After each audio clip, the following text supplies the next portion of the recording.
মধুপুর নামে এক গ্রাম ছিল। সেখানে সুবোধ নামে এক যুবক বাস করত। সুবোধ খুবই চতুর ছিল আর সাহসীও ছিল, কিন্তু সুবোধ তার বউকে খুব ভয় পেত। একদিনের ঘটনা, সুবোধ কাজে বেরোনোর সময় খাবার খাচ্ছিল। এমন সময় তার বউ তাকে বলে, এই যে, আজ আমার চপ খেতে খুব ইচ্ছে করছে, বাড়ি ফেরার সময় আমার জন্য দুটো চপ নিয়ে আসবে। এহ, সারাদিন আমার মাথা খেয়ে হচ্ছে না, তার আবার চপ খেতে ইচ্ছে হচ্ছে। কি এত ভাবছো? না, কিছু নয়, ঠিক আছে, আমি নিয়ে আসবো খন। এই বলে সুবোধ কাজে বেরিয়ে পড়ল।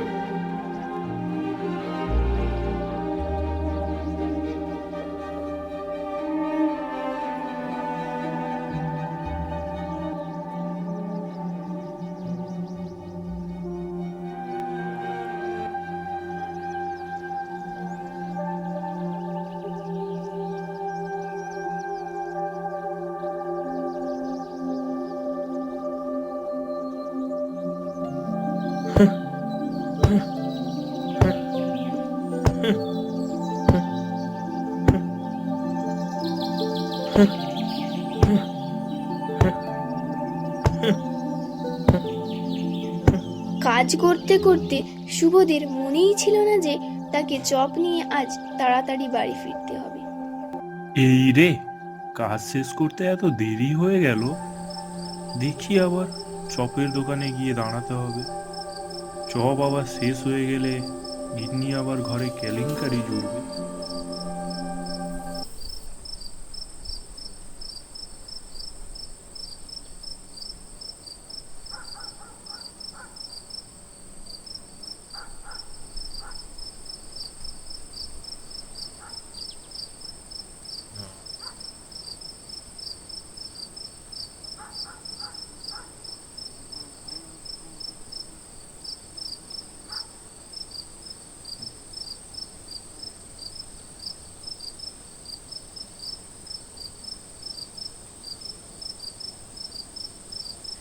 কি ফটিকদা, চপ কিছু বেঁচে আছে নাকি? হ্যাঁ, আর এই কয়েকটা পড়ে রয়েছে। কটা লাগবে তোমার? দাও তবে, দুটো ভরে দাও এই ব্যাগে।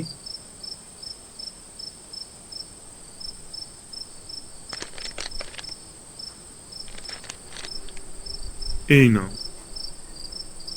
কত টাকা হয়েছে? হ্যাঁ, 10 টাকা দাও। এই নাও তোমার 10 টাকা।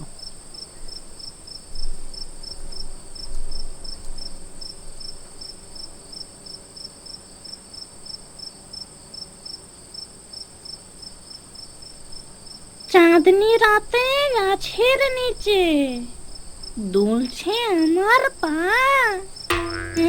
বগনটা খুব চুন করছে, বগনে আমার ঘা। সারাদিন না খেয়ে পেটটা ডাকছে জোরে।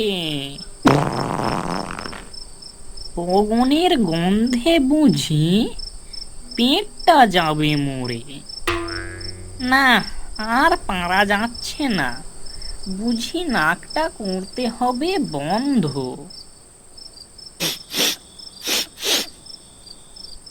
আরে দুর্গন্ধের মাঝে এ তো খাবারের গন্ধ।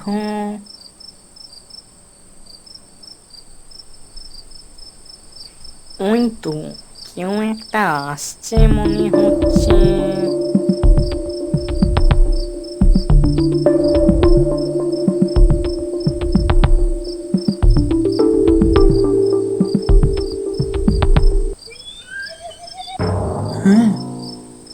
কি রে বেটা, ব্যাগে কি ওটা তোর? কে কে কে কে তুই? আমি কে সেটা তোর জানার দরকার নেই। ওর হাতে কি আছে সেটা আমাকে দে।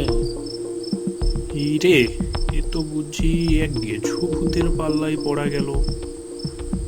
খাবারের ব্যাগটা একে না দিলে তো ছাড়বেও না, আর ব্যাগ যদি এ নিয়ে নেয় বাড়িতে তো আর ঢোকাও যাবে না। কি রে, কি এত ভাবছিস সাপের মাথা? দে বলছি, দে ব্যাগটা দে। না মানে ভূতদা, ব্যাগে তো কিছুই নেই, এটা নিয়ে তুমি কি করবে বলো? হলে কি আমার নাকটা খারাপ হয়ে গেছে? আমি স্পষ্ট চপের গন্ধ পাচ্ছি। কথা বেশি না বলে দে ব্যাগটা দে, না হলে এক্ষুনি তোর ঘাটটা মোটকাবো। এ তো ভারী মুশকিলে পড়া গেল, এ তো কোনো মতেই কোনো কথা শুনছে না, কি করা যায়? কি হলো রে, কি আবার ভাবছিস?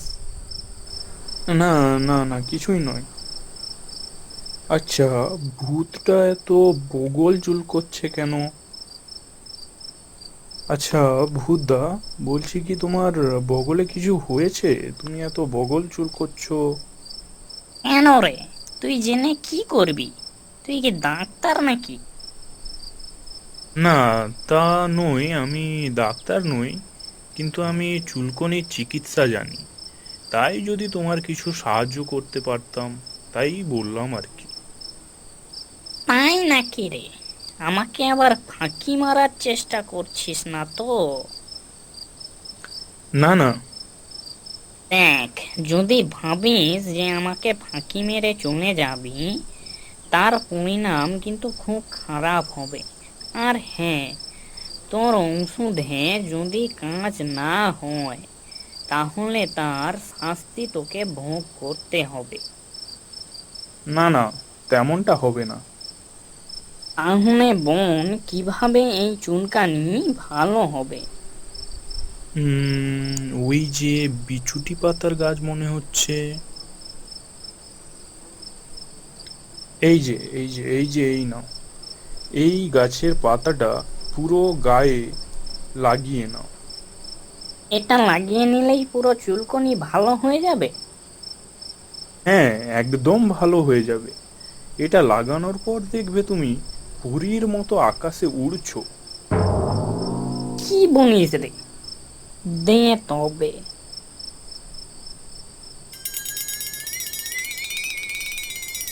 কোথায়? কিছু হচ্ছে না তো। দাঁড়াও বাছা ধন, কিছু সময় পরেই মজাটা বুঝতে পারবে। কি হলো রে? হ্যাঁ হ্যাঁ হ্যাঁ হ্যাঁ, এক্ষুনি হবে। ওরে বাবা রে, গা জ্বলে গেল রে। এটা কি ওষুধ দিলি তুই? পুরো শরীরটা তো জ্বলে যাচ্ছে। হ্যাঁ, এটাই তো মুখ্য ঔষধ। শরীর পুরো ছিঁড়ে গেল। আমাকে ভালো করে দে। শরীর পুরো চুলকে চুলকে ছিঁড়ে গেল রে। ঠিক আছে, তোকে ভালো করে দেব, কিন্তু তার আগে তুই বল, এই গ্রাম ছেড়ে তুই চলে যাবি, আর কখনো এই গ্রামে আসবি না। হ্যাঁ হ্যাঁ, আমি এক্ষুনি এই গ্রাম ছেড়ে চলে যাব। আমি আর কখনো এই গ্রামে আসবো না। আমাকে ভালো করে দে। ব্যাটা ফাঁদে পড়েছে, কিন্তু চুলকনি তো এক্ষুনি ভালো হবে না, এ তো ভালো হতে কাল সকাল লেগে যাবে। ঠিক আছে, এক্ষুনি তবে তুই এই গ্রাম ছেড়ে চলে যা, কাল সকালে তোর চুলকনি ভালো হয়ে যাবে। ঠিক আছে, আমি চলে যাচ্ছি, এক্ষুনি চলে যাচ্ছি।